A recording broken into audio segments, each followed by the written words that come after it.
अगल बगल वाले जितना ताना मारना है, आप जब तक असफल है उतना ही तक मारेंगे। जैसे ही आप सफल बनिएगा, आपको बधाइयां देने के लिए सबसे पहले आपके सबसे बड़े जो दुश्मन होंगे सबसे पहले आएंगे।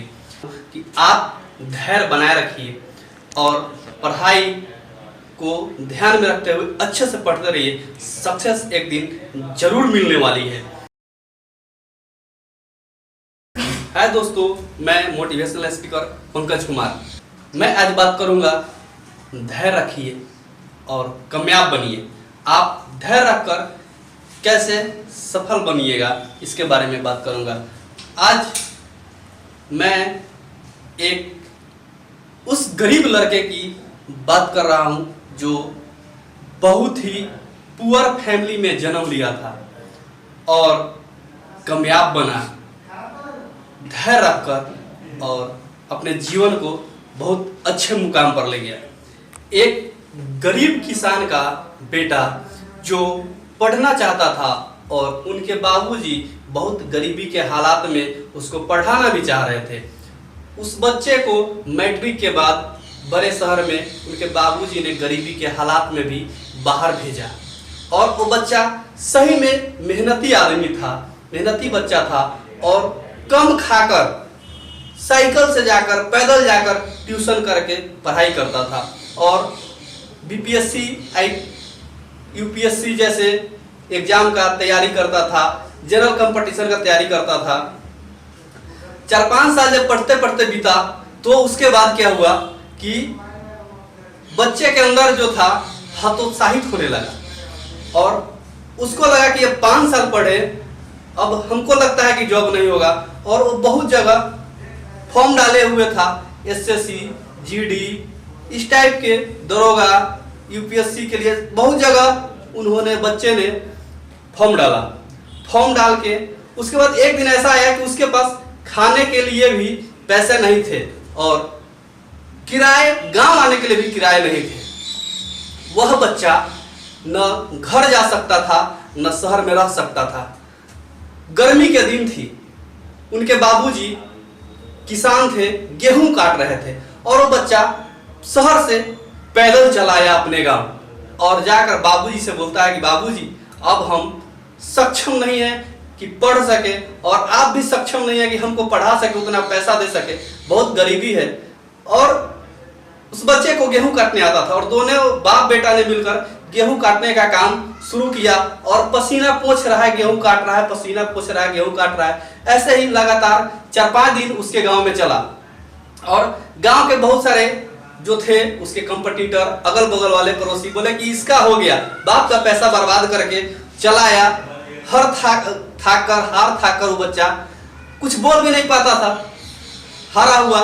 लेकिन उनके जो फादर थे उन्होंने बोला था कि बेटा इस गेहूं को बेचकर मैं तुम्हें उससे भी बड़े शहर में पढ़ने के लिए भेजूंगा और तुम्हें कामयाब बनाकर ही छोड़ूंगा।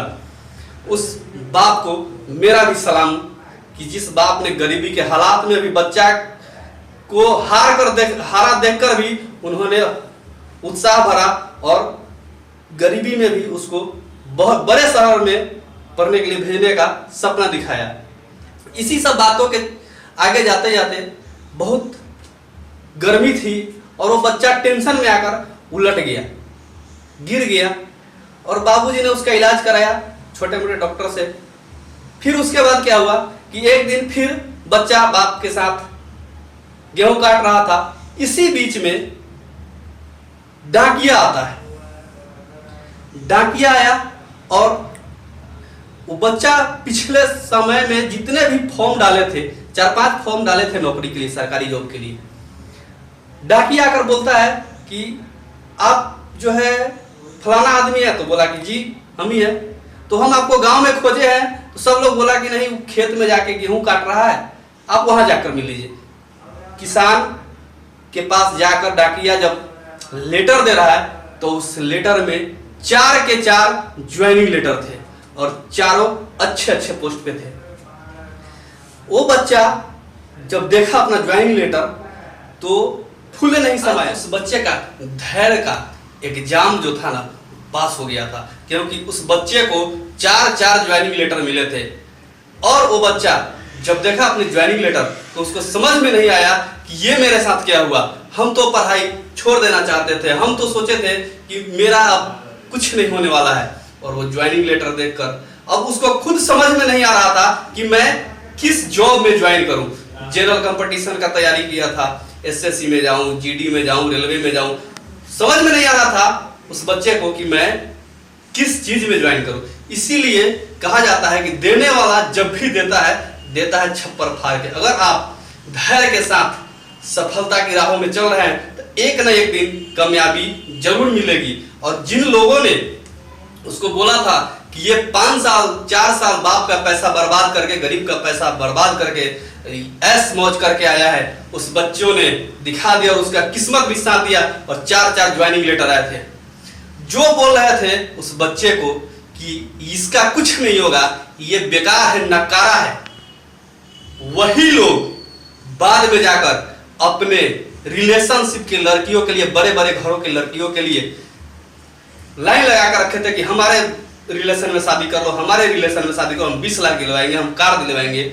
ये होता है आदमी का मेंटेलिटी। जैसे ही आप सफल बनिएगा, धैर्य रखकर सब सफल बनिएगा, तो आदमी का मेंटेलिटी भी चेंज हो जाता है आपके रिगार्ड में।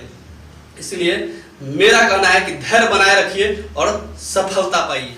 इसीलिए मैं दोस्तों बता रहा हूं कि आप धैर्य बनाए रखिए और पढ़ाई को ध्यान में रखते हुए अच्छे से पढ़ते रहिए। सक्सेस एक दिन जरूर मिलने वाली है, इसको कोई झूठला नहीं सकता है। अगल बगल वाले जितना ताना मारना है, आप जब तक असफल है उतना ही तक मारेंगे। जैसे ही आप सफल बनिएगा, आपको बधाइयां देने के लिए सबसे पहले आपके सबसे बड़े जो दुश्मन होंगे सबसे पहले आएंगे। इसलिए आप हिम्मत बनाए रखिए, घबराइए नहीं, सफल जरूर बनिएगा। अगर ये कहानी आपको अच्छी लगे तो मेरे चैनल को सब्सक्राइब करें, लाइक करें और शेयर जरूर करें।